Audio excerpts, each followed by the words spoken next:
I'm sure anyone can relate to having the foot slip while climbing.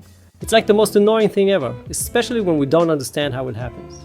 But the thing is, we also don't really try to understand why it happens. We just keep on going. And usually as a result, we develop bad habits that only make it harder for us over time. And the more time passes, the harder it is to get rid of them. What's worse is that sometimes we simply compensate by powering through. Now it's all great and everything's cool, and when it works, it works. I mean, who am I to argue with the facts?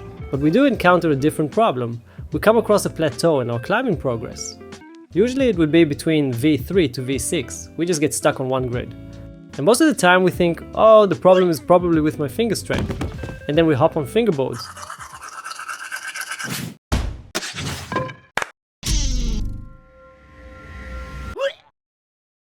Which usually leads to injuries and going back a few steps with our climbing progress. That makes the whole climbing experience frustrating, instead of being a constructive, fun and pleasant one. If we take a moment to trace back what led to this deterioration, it's pretty common that it all begins with the problem of not really trusting our feet. So I'm gonna give my 2 cents on this matter, and I'll try to make it as brief as possible.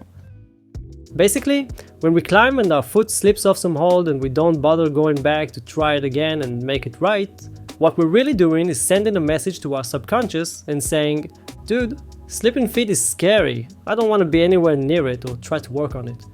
Give me a break, will you? And we keep making it worse, time after time, instead of stopping for once and trying again while paying attention to what actually caused our foot to slip. A great way to solve this problem is to isolate the manner and focus only on our footwork.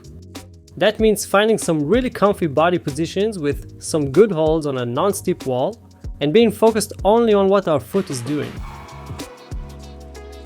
Once we do that and the foot doesn't slip, then we'll send another message to the subconscious. This time it'll be, bro, the foot isn't slipping, everything's cool.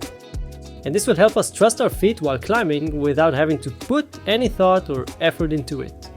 So in this course, we're going to talk about all sorts of cases where our feet slips, such as stepping on volumes, nasty jibs, dual texture, the slippery ones, stepping on the wall itself even if it's smooth.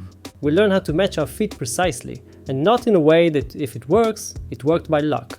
The lessons are not arranged in chronological order, each topic stands on its own, so you can choose the order in which you take the course. And that's all for now, so give it a go and enjoy!